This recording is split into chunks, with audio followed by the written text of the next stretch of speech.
I have a feeling we're like 2 weeks away from seeing Dylan. I want to see what these rookies can do, and having Shedeur play is much better than having Bailey Zappi play. They've given me no reason to believe that they're going to, at any point this season, go to Shedeur. What if I told you that the Cleveland Browns might be making the same quarterback development mistake that they've made for decades? What if I told you their 5th round pick, who's selling more jerseys than almost anyone else on the team, isn't even running scout team at practice? What if I told you that the Browns are 0-2, their 40-year-old starting quarterback is struggling, and the guy they passed over Shedeur for just threw his first NFL touchdown in garbage time? This is the story of Shedeur Sanders and how his NFL career might be over before it even begins. Real quick before we get to today's video, this video is sponsored. My winning streak wasn't going to last forever, and this time it was primarily because the Miami Dolphins featured Ollie Gordon more in their game against the Bills. He literally poached a touchdown from Devon Achane. But if you followed my picks on my Instagram story, you'd see my Instagram story pick hit for $500. And now I'm ready to use my Patrick Mahomes free square to potentially turn $25 to over $700. To take advantage of this promo, sign up for Prize Picks using my promo code Mikerophone and tail this insane play. I have the Patrick Mahomes free square being paired with him getting over 40 rush yards because he's been over 40 over the past couple of games, and the Giants have a very underrated pass rush with Dexter Lawrence, Abdul Carter, Kayvon Thibodeau. I think Mahomes is going to pick up at least 40 on the ground. I have Daniel Jones destroying the paltry Tennessee Titans through the air, and CeeDee Lamb getting at least 100 receiving yards. Now, if all of these hit, $25 turns into over $700. Now, I give away some picks on Instagram. I also have a Patreon, patreon.com/microphone, and I partnered with Fantasy Aces to create a Discord server where they're giving you multiple plays a day and turning a profit. All links are in the description down below, and thank you Prize Picks for sponsoring today's video.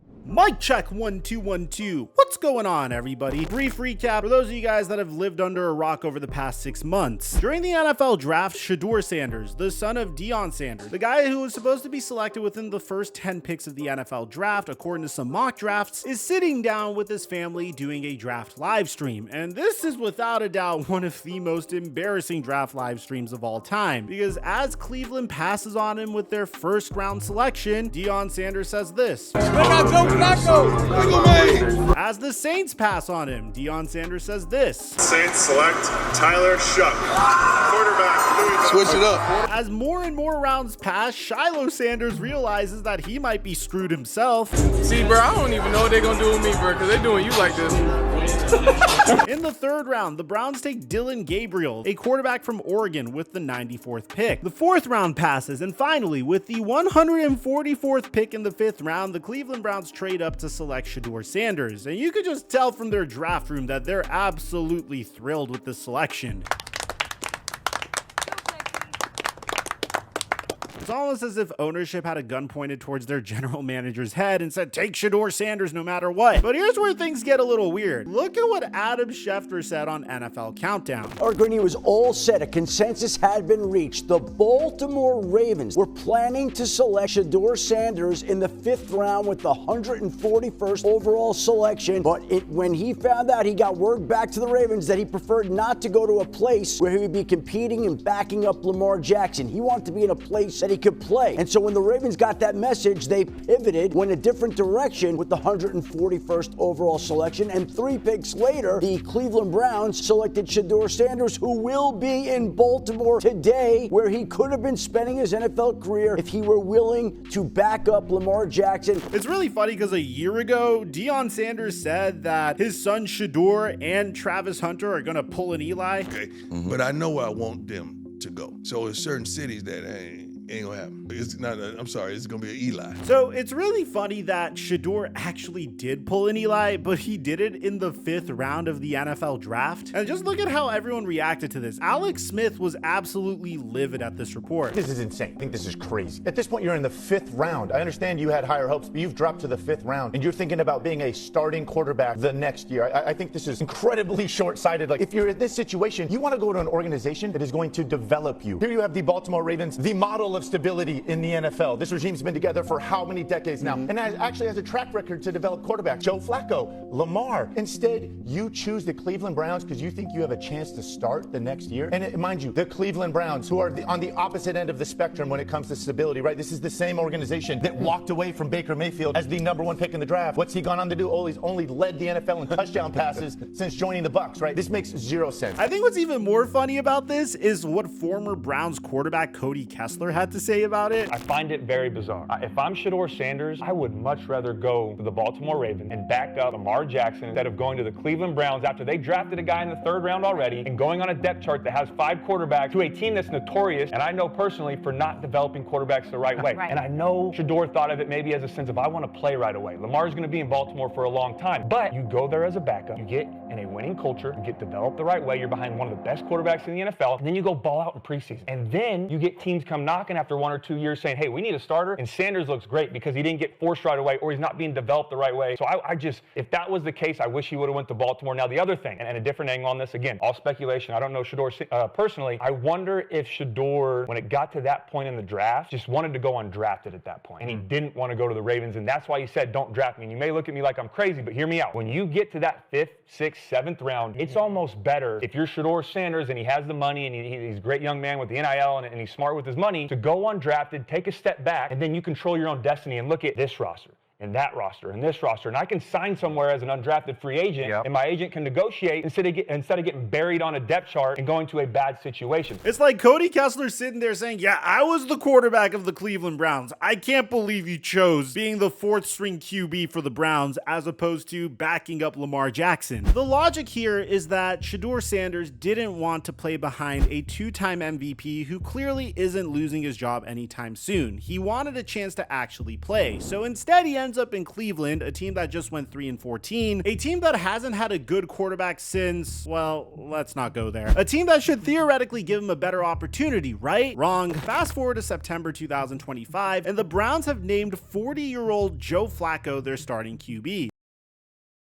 Flacco beat out Kenny Pickett and both rookies for the job. Okay, that's fine. Veterans usually win these battles early on. Shedeur's listed as the 3rd string quarterback behind Flacco and Dylan Gabriel, the emergency quarterback. Still, that's normal for a 5th round rookie, right? But then Tony Rizzo from ESPN Cleveland drops a bomb. I'm hearing Shedeur is not even running scout team. Bailey Zappe's running scout team. I don't know if that's true. That's what I'm hearing. Meaning Bailey Zappi, a practice squad quarterback who's bounced around the league. He's getting the scout team reps over their 5th round pick. Rizzo continues to say this. Why is he even here? If that's what you think about, because his jersey is selling, today is Stefanski's day to cop out, which I love. Yes, he's he smart. gives the coordinators. So smart. Yeah. Somebody better ask Tommy Reese whether Shedeur's running scout team or not. Because I heard he's not. I want you to think about what this means. In the NFL, if you're not the starter or the backup, scout team is where you develop. It's where you get your reps. It's where you learn how to read NFL defenses, make NFL throws, and build chemistry with other young players. It's literally quarterback development 101. Let me give you some perspective here, because Cleveland Browns fans were assuming that Shedeur Sanders was just going to be brought along slowly and be their developmental QB for the future. When Jordan Love was drafted by the Packers in 2020, he spent 3 years behind Aaron Rodgers. But according to Sports Illustrated, even though Jordan Love wasn't starting, he was still getting crucial scout team reps. His QB coach, Luke Getsy, said, these are live reps. Those are not just like, do whatever you're told. We have them do the footwork, we have them do the progression, or we have them read the defense and everything. Jordan Love was going up against Jair Alexander and the Packers starting defense every single day in practice. That's how you develop. That's how you learn. 3 years later, Jordan Love took over and immediately led the Packers to the playoffs, throwing for over 4,000 yards in his first season as a starter. I'm not necessarily sure what went down in the playoffs as a Dallas Cowboy fan, so we're not going to go into that part.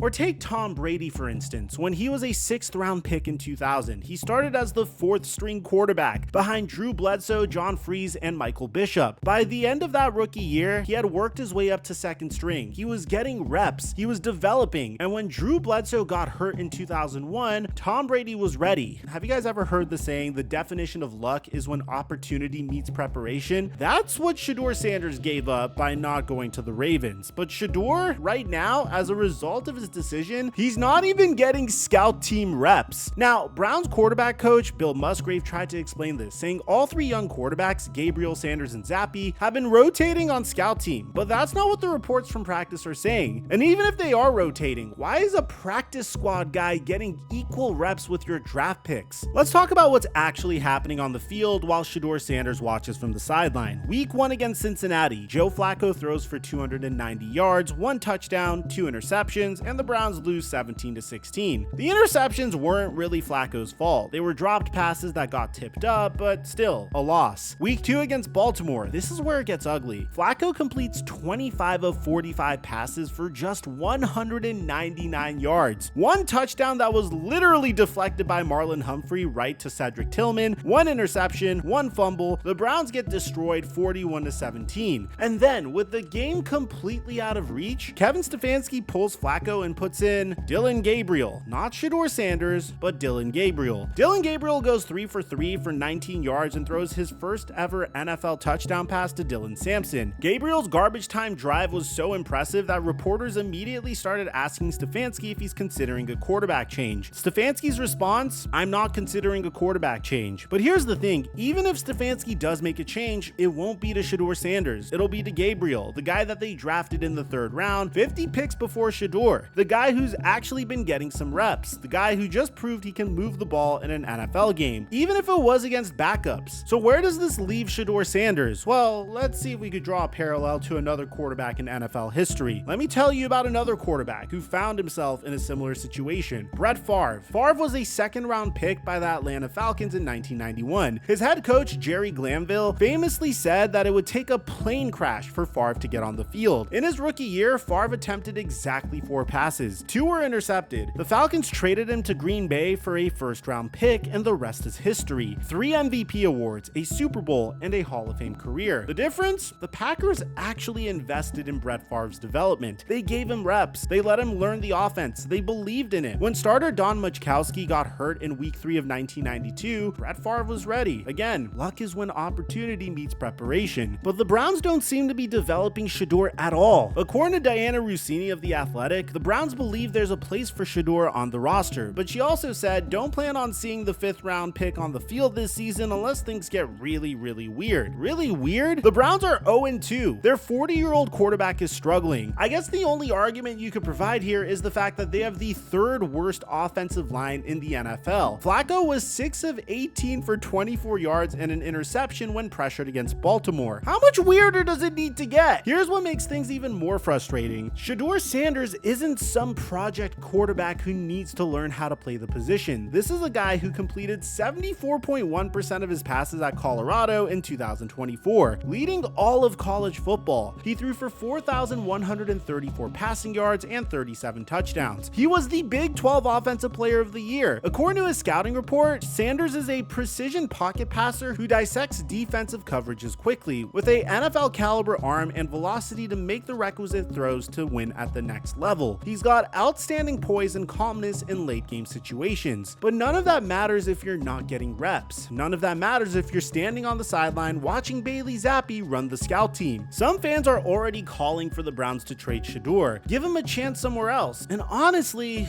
maybe that's not the worst idea, because right now the Browns are doing exactly what they've always done with quarterbacks, mismanaging them into oblivion. I mean, Tony Rizzo said it himself. It's very difficult to develop 2 rookie QBs at once. It's hard to develop 2 rookie quarterbacks, okay? When the starter's 40-year-old Joe Flacco. That's not easy. I'm not asking him to do that. I'm just saying you put the kid in a bad spot where you stunted his growth in the league.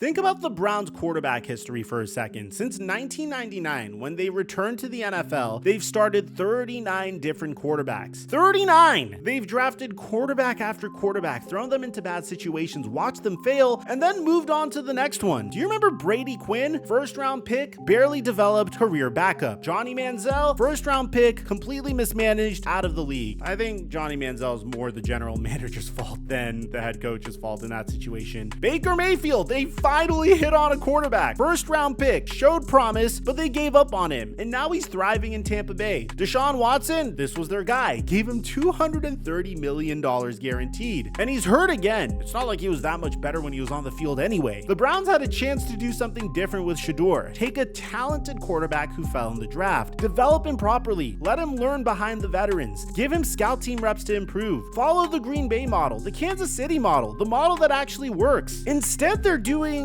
whatever this is. Look, I get it. Shedeur comes with baggage. His dad is Deion Sanders. There's attention, there's pressure, there's drama. Maybe the Browns didn't want that distraction. Maybe that's why he fell to the 5th round in the first place. We all know that a huge reason he fell to the 5th round was apparently he bombed his pre-draft interviews, and the only evidence of such is this overly boisterous claim he made during the draft combine. If you ain't trying to change the franchise or the coaches, don't give me. According to Bucky Brooks' analysis, Shedeur showed impressive touch, timing, and accuracy in the preseason when he actually got to play, but he also had a bad final preseason game against the Rams where he got sacked 5 times. But here's the thing, if you're going to draft him, develop him. If you think he's not worth developing, why draft him at all? Just for jersey sales? Because that's what this is starting to look like. The Browns' upcoming schedule doesn't get any easier. Week 3, they face the undefeated Packers, then Detroit, then Minnesota and London, then Pittsburgh. That's a murderer's row of teams. If Flacco keeps struggling, and according to NFL Network's analysis, the Browns face the easiest part of their schedule first, there's going to be pressure to make a change. But that change won't be to Shedeur Sanders, not if he's not running the scout team, not if Dillon Gabriel is the one getting garbage time reps, not if Bailey Zappi is considered more ready to simulate opposing quarterbacks in practice. Here's my prediction. The Browns will stick with Flacco for another few weeks. When they hit 1-5 or 2-4, they'll make a change to Dillon Gabriel. Gabriel will show some flashes but struggle with consistency. The Browns will finish with another losing season, and Shedeur Sanders, he'll have spent the entire year watching from the sideline, not developing, not improving, not getting any chance to show what he can do. Come next offseason, the Browns will be right back to where they always are, looking for another quarterback. And Shedeur will either be traded for pennies on the dollar, or he'll be another wasted pick in the Browns' long history of wasted quarterback picks. Unless something changes, unless Kevin Stefanski and the Browns coaching staff realize that if you're going to draft a quarterback, even though it's a 5th round pick that had the grade of a top 10 pick, you need to actually develop him. You need to give him reps. You need to let him learn, because the alternative is what we're seeing right now. A 5th round pick who specifically told the Ravens he wanted a chance to play, sitting on the Browns bench, not even getting scout team reps while the team starts 0-2 with a 40-year-old quarterback who might not make it through the season. Jordan Love waited 3 years, but he was developing every single day. Tom Brady was a 6th round pick, but he worked his way up the depth chart as a rookie. Even Brett Favre, who barely played in Atlanta, was at least on the field for 4 passes. Shedeur Sanders turned down Baltimore because he wanted an opportunity. He wanted a chance to compete. He wanted to show he could play in the NFL. Instead, he ended up in Cleveland, where he's not even getting the opportunity to practice with the scout team. The Browns had a chance to be different, to break the cycle, to actually develop a quarterback the right way. Instead, they're doing the most Browns thing possible, drafting a talented quarterback and then completely wasting him. And the worst part is, we've seen this movie before. We know how it ends. Another failed Browns quarterback, another wasted pick, another year of searching for the answer at the most important position in football. Shedeur Sanders deserves better. Browns fans deserve better. But this is Cleveland, and in Cleveland, this is just how they do quarterbacks. Let me know in the comment section down below what you guys think about all this. Aside from that, I'm your boy Mike, and I'm dropping our mic until our next upload.